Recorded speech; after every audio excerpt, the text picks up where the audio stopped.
36 কি এমনিতেই হয়েছে জুলাই? এই মুক্তির মন্দির সোপান একদিনে নির্মিত হয়নি। এই সোপান নির্মিত হয়েছে 2009 থেকে শুরু করে 2024 পর্যন্ত। নিউটনের কোনো আপেল নয় আন্দোলন এবং বিপ্লব, গণ অভ্যুত্থান।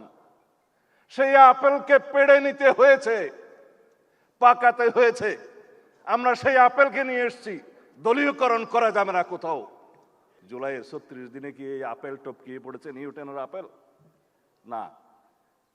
আমরা যদি বলি জুলাই কার, জুলাই কার, তাহলে জুলাই আমাদের কারোই থাকবে না। একদিনে হয়েছে জুলাই? স্বৈরাচারের পতন কি একদিনে হয়? পৃথিবীর ইতিহাসে সেটা আছে? মাঝে মধ্যে দিল্লি থেকে, মাঝে মধ্যে এখানে বনে বাদাড়ে আড়াল থেকে কিছু কিছু আওয়াজ দিয়ে থাকেন। মনে রাখবেন, বাংলাদেশের মানুষ গণহত্যাকারী কোনো মাফিয়া শক্তিকে এই দেশে রাজনীতি করার জন্য আর অনুমতি দিবে না। আলহামদুলিল্লাহ, এই জন্যই যে আমি বেঁচে আছি। বেঁচে থাকার কথা ছিল না। আমরা এই জুলাইকে নিয়ে রাজনীতি কেন করব? যেই বন্ধুরা আজকে এখানে প্রতিবাদ করেছেন তাদের কথাও লিখছিলাম। মাননীয় এমপি আক্তার হোসেন, রাশেদ এখানে বক্তব্য দিয়েছে, আমাদের মাননীয় মন্ত্রী সাকি বক্তব্য দিয়েছে। আমরা যারা সমন্বয় করছিলাম জুলাই আগস্টের এই গণ অভ্যুত্থানের পর্দার পিছন থেকে এবং সামনে থেকে, একবার বলেছিলাম আমাদের মাননীয় প্রধানমন্ত্রী যদি নির্বাসনে না থাকতেন, আল্লাহর কি মহিমা, হয়তো সুসমন্বিতভাবে এটা অর্গানাইজড ওয়েতে এই জুলাই গণ অভ্যুত্থান সমাপ্ত করা সম্ভব হতো না। কারণ যারা মাঠে ছিলেন তারা সবাই হয়তো কারাগারে অথবা অন্ধকারে। সেই অবস্থা ছিল। পৃথিবীর জঘন্যতম এবং ঘৃণ্যতম হত্যাকাণ্ড এবং জঘন্যতম স্বৈরাচারকে আমরা দেখেছি। যদি আমরা আয়নাগরে যাই, যেখানে আমার 61 দিনের অভিজ্ঞতা আছে, সেখানে একটা জানোয়ার 24 ঘন্টা থাকতে পারে না। আমরা সেখানে থেকেছি। আমার ভাই মীর কাসেম, তার ছেলে মীর কাসেম আলীর ছেলে মীর আহমদ ব্যারিস্টার, এখন এমপি, এখনো ট্রমাটাইজড। ব্যারিস্টার আরমান, সরি, কারণ ওর বাপের বন্ধু ছিলাম আমি, একসাথে জেল খেটেছি, তার নামটাই আসে কেবল মীর কাসেম আলীর। কাশিমপুর কারাগারে ছিলাম। তিনি আমাকে বলেছিলেন, আমি বললাম ভাই কেন ফেরত আসলেন? তিনি বললেন আমি যদি না আসবই আমার ছেলেটাকে ধরে নিয়ে যাবে। ফাঁসি তো তার হলো, কিন্তু ছেলেকেও তো ধরে নিয়ে গেল। আমি একটা জ্বলন্ত ইতিহাস, জীবন্ত ইতিহাস। বাবা এই জন্যই ফিরে এসেছিলেন তার সন্তানকে রক্ষা করার জন্য, কিন্তু সন্তানকে রক্ষা করতে পারে না।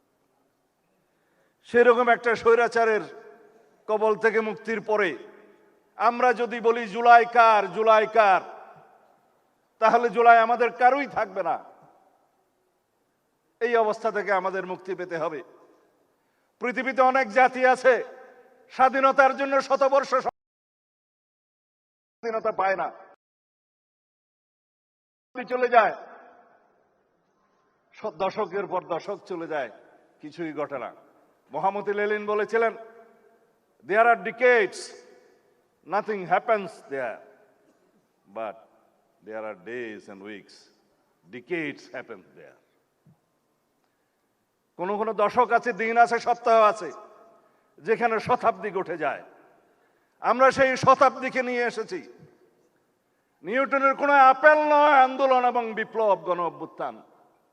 সেই আপেলকে পেড়ে নিতে হয়েছে, পাকাতে হয়েছে। আমরা সেই আপেলকে নিয়ে এসেছি, দলীয়করণ করা যাবে না কোথাও। আমার ভাই পড়ুয়ার বলে গেছেন গণভোটের গণরায় বাস্তবায়ন করতে হবে। আসুন একসাথে বসি। সংবিধান সংশোধন কমিটিতে আপনাদের আহ্বান জানিয়েছে, আপনারা এখনো নাম দেন নাই। গতকালকে প্রথম বৈঠক করেছি।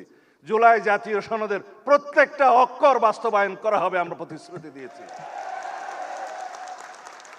আপনারা বলেছেন গণ আকাঙ্ক্ষা, গণরায় বাস্তবায়ন করা হবে। সেটা কি সংস্কার পরিষদে গেলে হবে, সংবিধান সংশোধন কমিটিতে গেলে হবে না? আমি একবার বলেছিলাম তাল ধপকড়িয়া পড়িল না পড়িয়ে দপ করিলে এক কথাই, বাট কনস্টিটিউশনাল প্রসিডিউর হচ্ছে অ্যামেন্ডমেন্ট নেয়া। প্রত্যেকটা অ্যামেন্ডমেন্ট হচ্ছে এক একটা সংস্কার। এইভাবে আমাদের বুঝতে হবে। মাঠের রাজনীতি করতে পারবেন, সংস্কার কমিশন করবেন, বা জাতীয় সংস্কার পরিষদ করবেন, সাংবিধানিক সংস্কার পরিষদ করবেন, দিস ইজ অল ওয়ার্ডিং। কিন্তু প্র্যাকটিক্যাল যেটা আসতে হবে অ্যামেন্ডমেন্ট, সেটা গ্রহণ করতে হবে পার্লামেন্টে।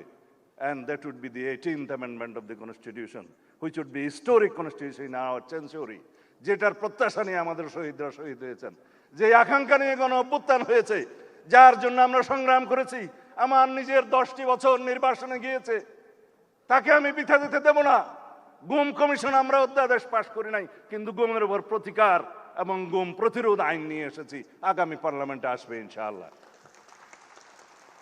যেটা সিস্টেমেটিক এনফোর্স ডিসঅ্যাপিয়ারেন্সের জন্য আইটিসি অ্যাক্টের বিধান আছে, সেখানে মৃত্যুদণ্ড সহ কড়া শাস্তি আছে। বাকি সবগুলো ডিফাইন করেছে আমরা গুম প্রতিকার ও গুম প্রতিরোধ আইনে, যেগুলো আপনারা আইনটা নিয়ে আসলে দেখবেন।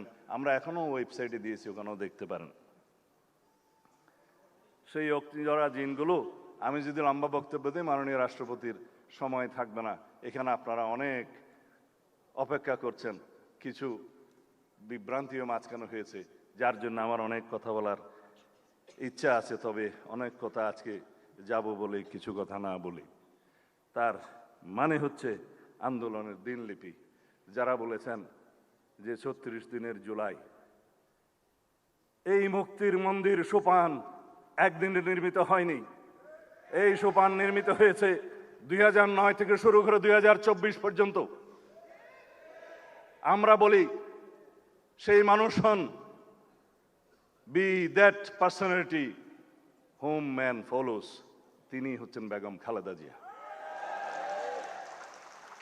তিনি ত্যাগ স্বীকার করেছেন, সন্তান হারিয়েছেন, নিজের জীবন বিসর্জন দিয়ে হলেও, চিকিৎসায় না গিয়ে হলেও আপোষহীনভাবে বাংলাদেশের জন্য প্রাণ দিয়েছেন। আজকে শুয়ে আছেন এই আমাদের পাশে। তার অবদান নেই? 36 কি এমনিতেই হয়েছে জুলাই?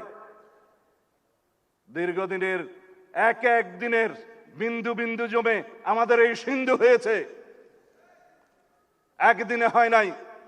2009 থেকে 2024 পর্যন্ত বিএনপির, ছাত্র দলের, যুব দলের, অন্যান্য বিরোধী দলের, ফ্যাসিবাদ বিরোধী গণতান্ত্রিক আন্দোলনের সকল কর্মী নেতারা গুম খুন শিকার হয়েছে, হামলা মামলার শিকার হয়েছে অসংখ্য। কোথায় যাবে সেই ইতিহাস? যারা স্বামী হারিয়েছে, স্ত্রী তার স্বামী হারিয়েছে, মা তার সন্তানকে হারিয়েছে, গুম হয়ে আজও ফিরে নাই আমার বন্ধু ইলিয়াস, তাদের কি হবে? একদিনে হয়েছে জুলাই? স্বৈরাচারের পতন কি একদিনে হয়? পৃথিবীর ইতিহাসে সেটা আছে? নাই। যদি বলি কোন আন্দোলন অহিংস সহিংস হবে, সেটা সাধারণ মানুষ নির্ধারণ করে না, সেটা মহাত্মা গান্ধী নির্ধারণ করে না।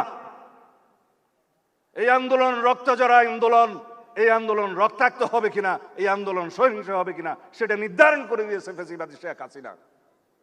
আমরা প্রতিবাদ করেছি, আমাদের ছেলেরা মেয়েরা প্রতিবাদ করেছে, শূন্য হাতে রক্তাক্ত হয়েছে, রক্তে রঞ্জিত হয়েছে, শহীদ হয়েছে, রাজপথ পিচ্ছিল করেছে, তারপরে গণ অভ্যুত্থান হয়েছে, ফ্যাসিবাদের মুক্তি হয়েছে।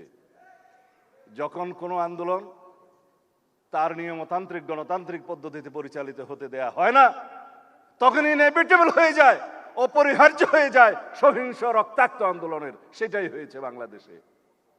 2009 থেকে 2024-এর সেই সোপানগুলো বাদ দিলে জুলাইয়ের 36 দিনে কি এই আপেল টপকিয়ে পড়েছে নিউটনের আপেল? না। বন্ধুদের বুঝতে বলবো, যারা জুলাই চেতনার উপর নির্ভর করে রাজনীতি করছে, সেই রাজনীতি করা যাবে না। 71-এর চেতনাকে বিক্রি করতে করতে ফ্যাসিবাদী শেখ হাসিনা দিল্লি যেয়ে বসে আছে। আমি অনেকবার বক্তব্য দিয়েছি, শেখ হাসিনা এবং আওয়ামী লীগের রাজনৈতিক মৃত্যু হয়েছে ঢাকায়, দাফন হয়েছে দিল্লিতে।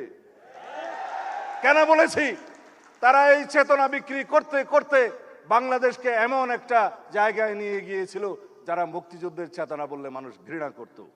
আমরা যেন জুলাইয়ের এই চেতনাকে কোনোদিন অসম্মান না করতে হয়, সেই রকম রাজনীতি করি। জুলাই আমাদের সবার, বাংলাদেশের 18 কোটি 20 কোটি মানুষের সবার সম্মিলিত প্রয়াসে আমরা কেউ কেউ হয়তো নেতৃত্ব দিয়েছি, আমাদের সামনের সারিতে যারা শহীদ হয়েছেন তারাই হচ্ছে আসল জুলাই যুদ্ধ, আসল নেতা। তাদের আকাঙ্ক্ষা বাস্তবায়ন করাই হবে আমাদের জন্য ফরজ। অথচ জুলাইয়ের কৃতিত্ব নেওয়ার জন্য, রাজনীতি করার জন্য সবাই প্রতিযোগিতায় নেমেছে। আমরা প্রতিযোগিতা করছি জুলাইয়ের আকাঙ্ক্ষা বাস্তবায়নের জন্য। আমার ভাই পরোয়ার সাহেব বলে গিয়েছেন, জুলাই জাতীয় সনদের বাস্তবায়ন করতে হবে সম্পূর্ণ, তার বাইরেও করব আমরা জন আকাঙ্ক্ষা অনুযায়ী। আসুন কথা বলি, সমাজের সমস্ত সেক্টরের সাথে আমরা কথা বলবো।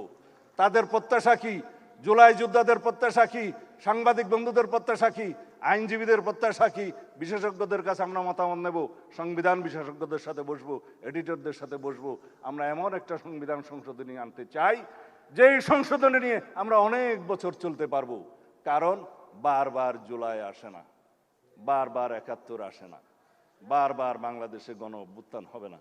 এবং এই গণ অভ্যুত্থানের মধ্য দিয়ে আমাদের যে অর্জিত আকাঙ্ক্ষা, যে প্রত্যাশা এই জাতির, সেই প্রত্যাশাকে যদি আমরা পূরণ না করতে পারি, সারা জীবন আমরা দায়ী থাকব। আমাদের পরবর্তী প্রজন্ম আমাদেরকে দায়ী করবে যে আপনারা বাস্তবায়ন করলেন না আমাদের প্রত্যাশা। সুতরাং আমি আর দুই একটা কথা বলেই, কয়েকজনের বক্তব্যের জবাব দিয়েই আমি বিদায় নেব। সেটা হচ্ছে, আমাদের এখানে শহীদ জননী এবং যিনি 2 চোখে অন্ধ হয়েছেন, জুলাই যোদ্ধা, তার কিছু আকুতি আছে। আমি মুক্তিযুদ্ধ মন্ত্রণালয়কে অনুরোধ করব, যারা আহত হয়েছেন, কর্ম করে খেতে পারবেন, তাদের বিবেচনা একটা ক্লাস করতে হবে। আর যারা এমন আহত হয়েছেন যে জীবনের জন্য বেকার হয়ে গেছেন, কিছুই করতে পারবে না, তাদের জন্য একটা ক্যাটাগরি করতে হবে, তারা যেমন 2 যুগে যুদ্ধ হয়েছে। বাংলা কিউআর, যেখানে নগদ পেমেন্ট সেখানে। সারা দেশে 10 লাখেরও বেশি মার্চেন্টে নগদে পেমেন্ট করুন খুব সহজে। আমি সবাইকে অনুরোধ করব, যারা বলছেন আওয়ামী লীগের রাজনৈতিক দল হিসেবে বিচার পরিচালনা করতে হবে, সেটা তো আমার বক্তব্য ছিল। 2025-এর 5ই ফেব্রুয়ারি প্রথম আমি এই দাবি তুলি প্রেস ক্লাবে, এখনো অডিও ভিডিও সব পাওয়া যায়।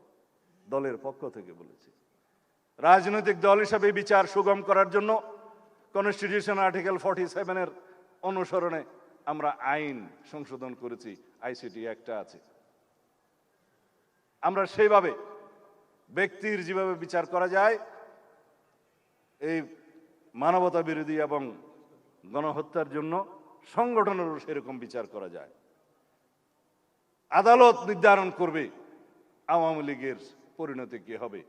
আমরা এক্সিকিউটিভ অর্ডারে যেমন কোনো রাজনৈতিক দলের নিষিদ্ধ ঘোষণা চাই না, কিন্তু বিচারিক প্রক্রিয়া অবশ্যই আদালত নির্ধারণ করবে এই আওয়ামী লীগের কি হবে। গণহত্যার জন্য যে দল দায়ী, যে দল মানবতা বিরোধী অপরাধের জন্য দায়ী, সেই দায়ী কতটুকুন সেটা তদন্ত হচ্ছে। আইসিটি কোর্টের যে ইন্সপেকশন টিম, তারা তদন্ত করছে, আমরা নির্দেশনা দিয়েছি, শেষ পর্যায়ে আছে। ইনশাআল্লাহ আওয়ামী লীগের রাজনৈতিক দল হিসাবে তাদেরকে কাঠগড়ায় দাঁড় করানো হবে এবং তাদের বিচার নিশ্চিত করা হবে। যারা আওয়ামী লীগের নেতাকর্মী ভাই বন্ধুরা মাঝে মধ্যে দিল্লি থেকে, মাঝে মধ্যে এখানে বনে বাদাড়ে আড়াল থেকে কিছু কিছু আওয়াজ দিয়ে থাকেন, মনে রাখবেন, বাংলাদেশের মানুষ গণহত্যাকারী কোনো মাফিয়া শক্তিকে এই দেশে রাজনীতি করার জন্য আর অনুমতি দিবে না। দুঃস্বপ্ন দেখার দরকার নাই। আওয়ামী লীগের এত মুরদ নাই, মাঝে মধ্যে আওয়াজ দিতে পারে। বাংলাদেশের মানুষ আওয়ামী লীগের প্রশ্নে এক, ফ্যাসিবাদের বিরুদ্ধে সংগ্রামের জন্য এক। আমরা এই হাউজে পরস্পর তর্ক করব, বিতর্ক করব, জাতীয় সংসদে বিরোধী দল সরকারি দল আমরা বাহাস করব, কিন্তু যখন সওয়াল আওয়ামী লীগের আসবে তখন আমরা সমগ্র জাতি এক। আমরা ঐক্যবদ্ধ থাকবো ফ্যাসিবাদের বিরুদ্ধে। এক প্রশ্ন আমরা ঐক্যবদ্ধ থাকবো, এই জাতির সামনে কোনোদিন আমরা ফ্যাসিবাদের উৎপত্তি হতে দেব না, উৎপাদন হতে দেব না। কোন সরকার যাতে ফ্যাসিবাদী আচরণ না করে, সেই জন্য জুলাই জাদুঘর আজকে রেখে এসেছি। ওখানে যেয়ে দেখে আসবেন, সবক নিয়ে আসতে হবে সমস্ত সরকারকে, যাতে কোন সরকার ফ্যাসিবাদী আচরণ না করে। সেই জন্য ওইটা আমরা জীবন্ত জাদুঘর হিসেবে রেখে দেব। ধন্যবাদ আপনাদের সবাইকে।